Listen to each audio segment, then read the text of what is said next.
আসসালামু আলাইকুম। তো আজকে দেখেন সকালের নাস্তায় কি নিয়ে নিছি। পাতলা খিচুড়ি, একদম পাতলা না।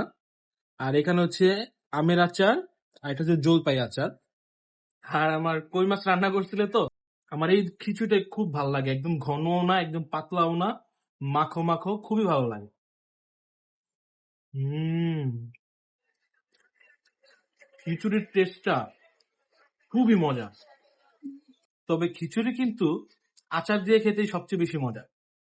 মাছ দিয়ে খেয়েছি, বাট আমার কাছে কিন্তু ওরকমটা ভালো লাগে নাই। এখন আমি জলপাই আচারটা দিয়ে খেয়ে দেখি। হুম। এই হচ্ছে আচারের আসল মজা। এখন একটু আমের আচার দিয়ে খাবো। হুম। আমের আচারের থেকে জলপাইয়ের আচারটা দিয়ে খেতে বেশি ভালো লাগতেছে। তো যাই হোক, ভিডিওটা আজ এ পর্যন্তই। ভালো লাগলে অবশ্যই লাইক কমেন্ট শেয়ার করতে ভুলবেন না। আল্লাহ হাফেজ।